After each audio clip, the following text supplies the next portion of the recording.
Good, good morning, my students. I can see Adewale and Nifat. Wish to welcome you to our virtual class. You are very much welcome. And I can also see someone. Good morning, ma'am. Good morning, Adewale. How are you today? I'm fine, ma'am.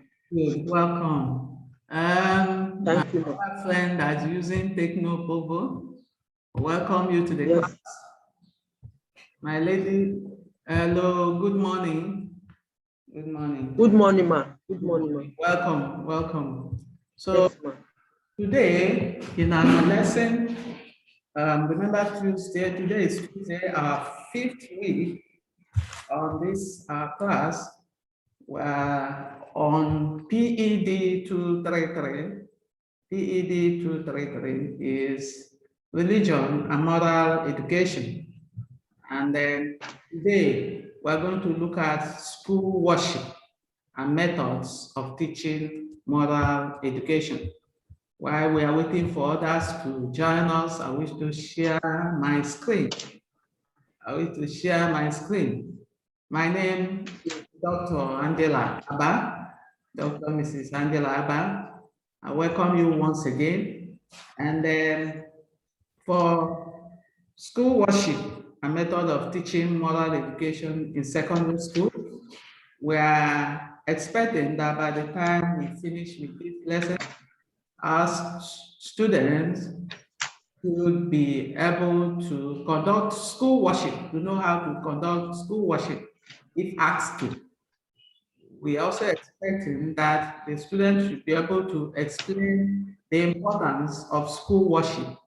You know, why do we study school worship? Why do we worship in school? They should also be able to explain the importance and also be able to state various ways of preparing for school worship according to their religion. If you're an Islamic scholar, you should be able to, explain why school worship is important. If you're a Christian scholar, you should be able to explain why that is important. And also those traditionalists, those that are studying traditional religion, why do you think that school worship is important?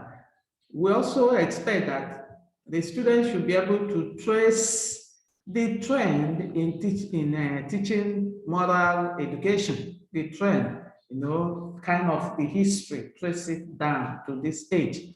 And finally, we expect that they should be able to identify various methods of teaching moral education in our secondary schools today. And I want to look at my, share my screen. You can see the screen. And we are going to look at the objective of the school worship. What do we hope to achieve? What is the objective? So our first objective is that school worship should enhance the spiritual life of students generally. School worship should enhance the spiritual life of students generally. Secondly, we encourage school worship to assist the students to have an awareness of their creator. School worship is encouraged for students to do that so that they can have an awareness. They will be aware of who their creator is. Because every one of us believe that there is a creator. So you will be aware of who your creator is.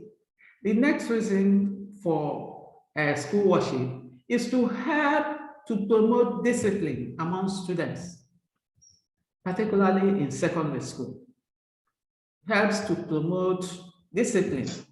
By the time they, continue to do this, it will help to promote discipline. And again, to assist the students to know how to pray. That's the essence of school worship. Students should be able to know how to pray because every student needs prayer. We expect also that one of the reasons for school worship is to enhance the developmental, intellectual development of the child through moral development. By the time they teach these morals in school, it enhances the intellectual development, the intellectual ability of the child. Because the child in the school, you are told, you do this, you don't do this, love your neighbor as yourself, don't do this if you don't want your neighbor to do that to you, and this and this and this, that are the good behavior. You learn them in school. And it's also through the worship that they do that. Another objective is to help students see themselves as being equal before God. All fingers, they say, are equal. No finger, whether it is short or shorter than the other, bigger than the other, they are seen as equal. That is how human beings are before God. So through worship, students imbibe that idea. They learn that. And there are certain preparations that are made before you can lead in school worship. I know that many of you, when you went to secondary school, I don't know how many of you had the opportunity of participating in school worship. And you know, another thing school worship does is to help you to have confidence to talk to a crowd or talk to another person, because it's one of those things that people hardly do. There are people who are shy, very shy. They can't stand before another person to talk. But if you have learned to, lead in school worship in your school, it helps you to stand before others and talk, be able to communicate very well without being shy. So, but before you do school worship, before you worship, you will not just come out and begin to talk to people. There are preparations that is expected of you. There are certain things, certain procedure you must take, whether it is in Islamic religion or in Christian folk or even in the traditional. Oftentimes, when you go to your local villages, you see, you can pass an old man, maybe with one bottle of schnapps, and he's saying something and throwing that anyway. These are some of worship they are doing. And it doesn't concern you because you are as an Islamic scholar or as a Muslim, you don't see those things as anything, doesn't concern you. You know how you reach to Allah to pray to him. And as a Christian, you know how you can get to your God to talk to him, and he answers your prayer. So you must get ready, prepare, do a thorough preparation before you take the school worship, and you take it seriously. So one of the preparations to make, or one of the steps to take in school worship is you must, if you are a Christian, you must use your Bible. And if you are a Muslim, you must use your Quran. Because these are where you can draw your fast from, your prayer from. Remember the other time we were talking about how to pray and how to do worship, our moral education, the moral instruction. And we thought that we said in Christian studies that the Christian religion drew their topics from themes in various aspects, either in St. John's Gospel or Acts of the Apostle and the rest. So you must use your Bible or Quran according to your religion, because these are where you're going to get your topics from. You form the team is formed, and you pick your topics from there. Then another thing is that you have to choose songs or hymns you will sing. Oftentimes, when you, even in your home, if your home is close to any school, secondary school or primary, When you listen, at that same moment, you hear them singing. You hear them singing. And sometimes when you're alone, those songs will minister to you. The hymns they read, they sing, will minister to you. I'm sure it's the same thing with Islamic religious studies. When you read the Quran, you understand you are communicating with your maker. And there are some things that they will chant, and they know what it means in Islamic religion. And those things are what helps you to communicate with your maker. Choose your songs very well. Choose your hymn very well. Not when you come to school worship, you stand there, this and that, and they will laugh at you. That is why you must choose your song and your hymn very well. Another step is that you must draw up a roster. There must be a roster. For instance, class 3 or SS3, you are the one to lead today. And SS3 must pick someone who will represent that class. JS1, it is your turn to, you must pick someone who will represent that class. So you do the morning worship according to the dictates of the roster. That's what we're talking about. Another step is that it must be short address and prayer, because you're not going to take the whole day. Remember that all these things have their time. School period is from 7:30 or 8 o'clock to so and so time. And everybody in the school has its own period allotted to it. And you do according to periods. If the morning worship is 10 minutes alone, you can't come out to stay there. If you are not organized or if you don't prepare for it, you will come out and take the whole 10 minutes for nothing. You useless it. And by the time you enter class, your classmates will be laughing at you. And the next time, another person who will take it will go according to preparation. You see that person will get an applause. So it is to your credit if you prepare yourself very well before you come out for school worship. The next arrangement is that there must be announcements after the prayers.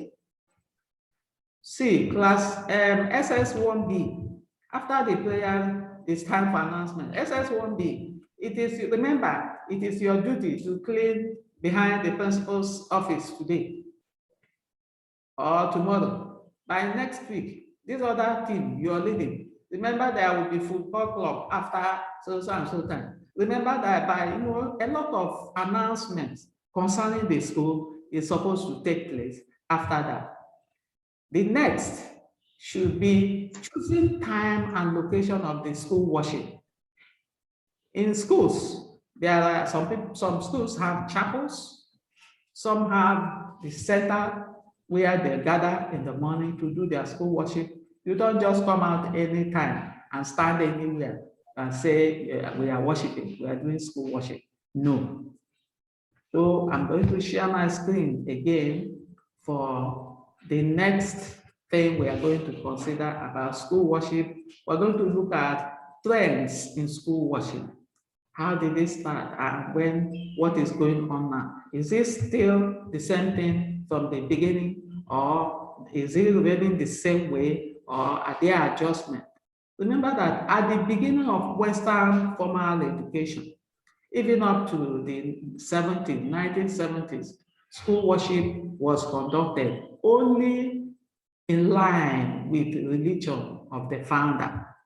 For instance, if it is a Methodist Comprehensive High School, who founded that? Is it Ajayi Crowther or who? They will go according to the school worship must go according to the dictate of that founder of that school. If it is a Christian missionary school, it goes according to the dictates of that. If it is a public school, they will say, okay, the state, according to state, you take this for only this minute. You take that for only how many minutes? And it goes like that. But now, that most schools belong to the government. So some religious organizations are taking some schools. It is conducted in line with Christianity or Islam, or according to, the people that own the school, the agency that own the school. Also, both religions are now taught in all public schools. For instance, it's open that in WAEC these days, you choose either Christian religious study or Islamic religious study according to your choice.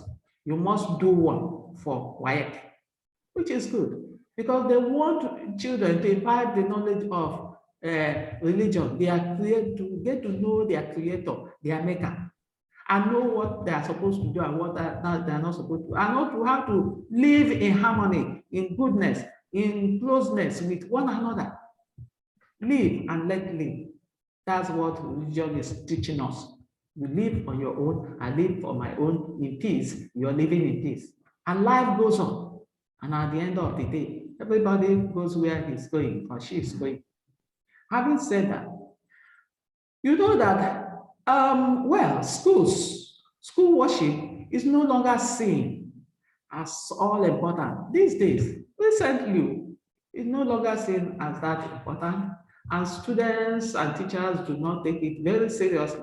In some areas, government policy does not make the conduct of school worship compulsory recently for both students and the schools, except those schools that belong to the mission. The missionary schools are still taking that seriously. But government schools, because they are not hammering much, they are not putting much importance to it. Most schools are just doing it anyhow. Whether they do it anyhow or do it somehow. But you that is studying this course, you should learn to study how school worship has gone, where it was coming from, what has happened, what is going on now, and how it is being done, so that you will write them in your exam. Next, we are going to look at is qualities of a moral education teacher. Because if you come to any school and we are talking about worship and worship and worship, remember that there are people who are there as teachers who should impart this knowledge to the children, the young ones that are coming up. And that's why we have to look at their quality. And then remember that the other time we are saying that a teacher is not a teacher except you are behaving like a teacher. When you see a teacher, there are qualities someone must possess before you can say, this is a teacher. Oh, no, this is a born teacher. A teacher who dresses modestly. Someone can pass you on the way and you say, I'm sure this is a teacher. In fact, in the market, even these days, there are some women or men that come across someone. When you price things or when you talk, he must be a teacher or she must be a teacher. Sometimes people will be bold to ask you, are you a teacher? Ma, please, no vex. For instance, in Port Harcourt, where we live, they say, no vex, ma. Be like say you be teacher. So, you see, because they have seen some qualities representing that of a teacher in you. And that's why we must look at the qualities which one will possess, and we say, yes, he is indeed a teacher. And a teacher is a teacher. There is no other fast rule about it. Because what will come out, what you want of a child after going through school is what the teacher made of that person. If you have a radical teacher, what is he going to teach your child? What is he going to teach your brother or your sister? That is why we said that teachers must have some qualities to be a teacher. So one of the qualities we expect in a teacher must be that we are saying that a teacher must be somebody who practices what he teaches. You must practice what you teach. you want to be a teacher, if you're telling me you're a teacher. If a teacher says, look, children, what? Come out, you. Come out. Now, class, look at these two children. Which one? And this one, the others will, everybody has eyes, and you have your test. You say, no, this person is dating. You, before you can do that as a teacher, you must make sure that you are neat. You dress properly. You don't wear rumpled clothes to come to the school and to tell a child that you don't have any moral, audacity to cane that child, because you have to look at yourself first. You must be one who practice what you teach. And if you want to tell a child, don't steal, you must be sure, make sure that you don't steal yourself. If you tell a child, make sure you behave properly. Make sure you respect your parents, respect your elders, yourself. Be sure that you are doing the same thing. You can't be a very quarrelsome person in a yard where you live, and you come out to tell a child, be respectful. You are not respectful. So a teacher of a truth must be someone who practices what he teaches. You can't teach a child another thing, even as a mother, as a parent. Some parents will be in the house, someone comes into the house to say, please call me your dad. I'd like to see your mom. Maybe when you go in, the person will be there, you go in, the child will go in to call the mother, and the mom will say, I'm not alive. You're telling the person, you're lying. And how will you now have the mind to, when you are lying to your child, before your child, it means that your child will also be bold to lie outside. You see, most of us are teachers. So we watch what we do because we must practice what we say. Naturally, teachers must be interested in teaching of moral education. If you are a teacher, you must be interested. You don't just come out and say and teach it and say because they say we must teach. Let me teach it. Let me just teach it. So a teacher must be familiar with the objective of the subject to be achieved. When you prepare a lesson, what do you hope to achieve at the end of the time you have taught that lesson? You must be very, very sure of the objective, because if you don't know the objective, you cannot deliver. A teacher must be sufficiently experienced. You must have sufficient experience before you call yourself a teacher. You must have finished your secondary school. You must have gone to higher institution. And maybe you have your NCE, or you have your first degree, you have master's, and you have experience as a teacher before you can go to say, I am a teacher. You must have a teacher. You must be a teacher. Then a teacher must be a good psychologist.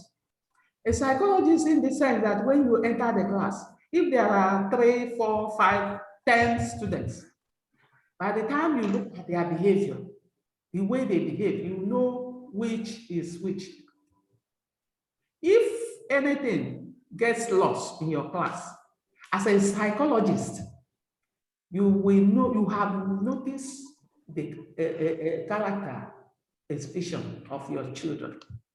And you can actually come out to say, with your knowledge of psychology, you can say, you are the one, you are the suspect. And there's no how you, as a teacher, with your experience of psychology, you will not be able to say what goes on in your class. So you must have that knowledge of psychology. And a teacher must be reading. Always update yourself, update your skill. It's not only that your student textbook that you must read. Read wider than your children, your student. Read beyond the textbook you are giving, you are using for the children. A teacher must be educationally competent. and be qualified to answer a teacher.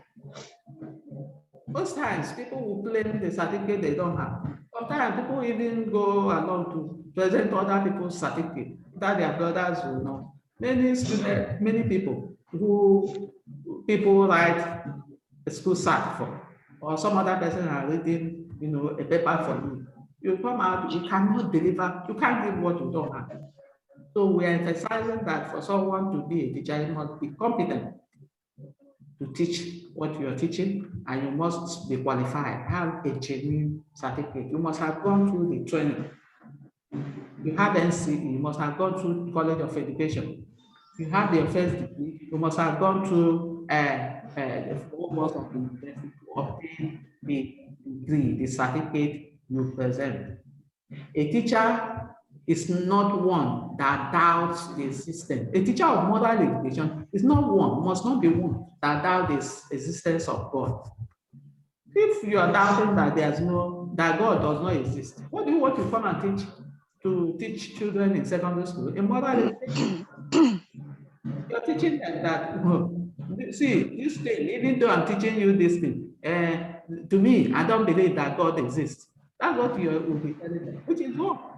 It's an error for someone who doubts the existence of God to be talking to young ones on moral education. It's an error. It shouldn't be. A teacher must love his students regardless of religion background, their religious background. A teacher comes to a class that is mixed with Muslim, Christian, and even some traditional, according to family. Some people, will tell their children, don't listen. And there are some Christian sects in society today, I don't want to mention any, that will say they don't believe, we're talking about worship, we don't believe in worship. When people are singing, they keep their face like that, they can even shut their ear. They don't want to hear what is going on. And we are saying that a teacher must love his students regardless of their religion. If you are a Christian teaching religious education, you have accepted to do that in secondary school. You must do that without favoritism. You see an Islamic student, your student that is a Muslim, you must treat that child the same way you treat your Christian student. That is what we are saying. If you are an Islamic student teaching a mixed class, Christians and Muslims, you must treat them equally. If you are a Christian, you must treat them equally. That's what we are saying. And a teacher must be gentle and have passion for teaching. These days, people say there's no money in teaching. So a lot will say, I will not teach. Nothing will make me teach. But by the time they look for a job here and there, they don't see. They want to go into teaching. It's not because of they love teaching. It's not because they love teaching.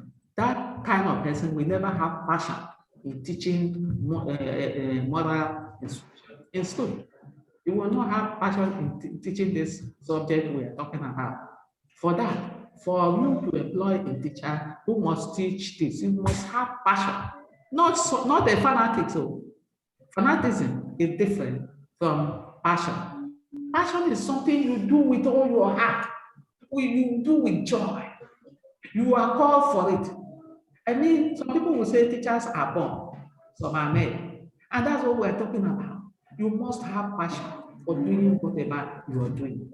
So we are proposing that teachers of moral and religious education must have passion to teach that course, to teach the field. And also, he must be gentle. He must be a law and abiding student, that teacher, or human being that obey rules and regulations of the nation, of the school. Because for you to teach in a school, no matter how the school is, so far you have accepted to teach at that school, you must obey the rules and regulations. And if you don't obey rules and regulations, teaching there, students will be looking at you, because remember that you are a model wherever your students are. You stand out as a model, and students want to do what you want you do.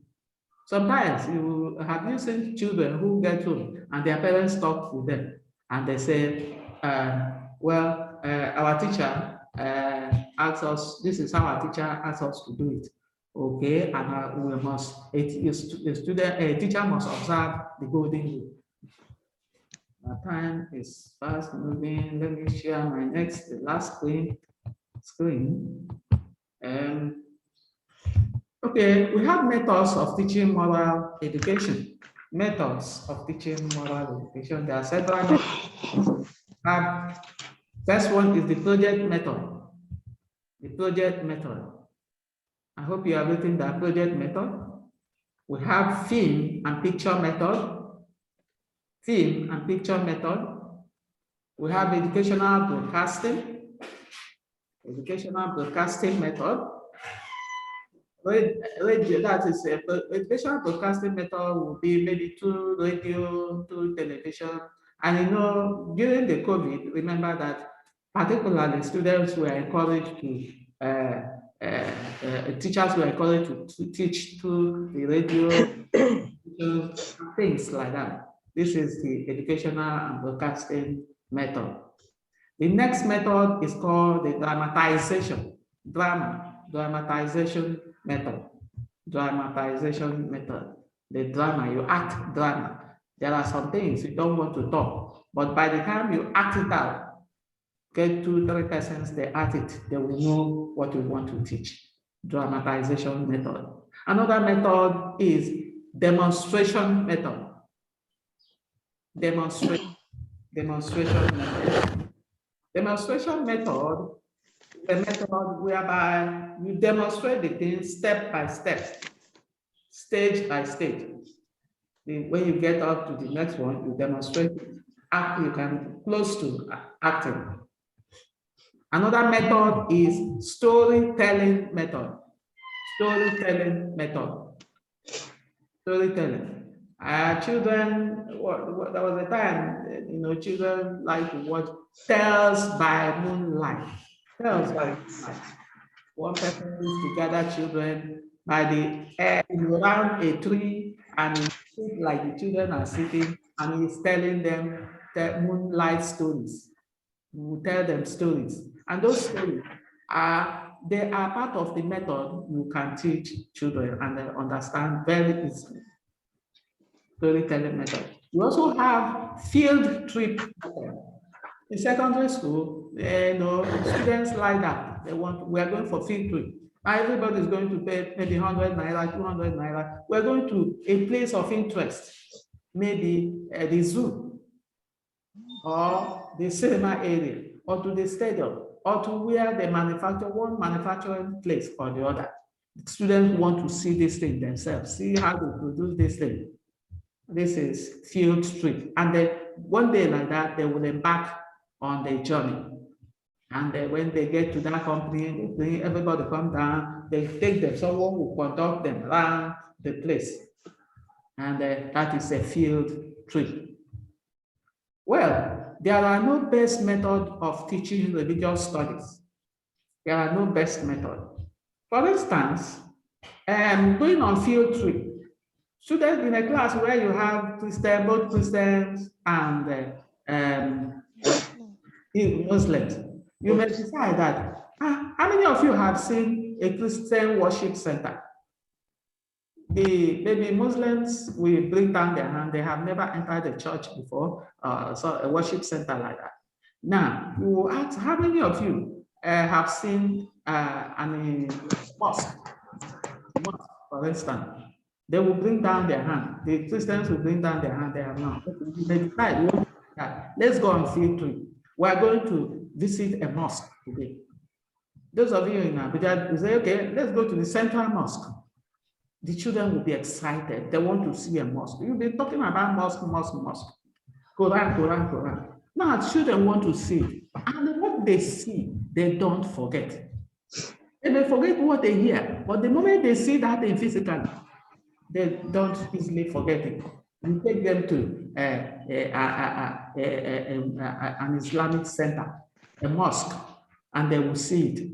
How you take them, conduct them around, according to the details of the owner, because you don't just go enter any place.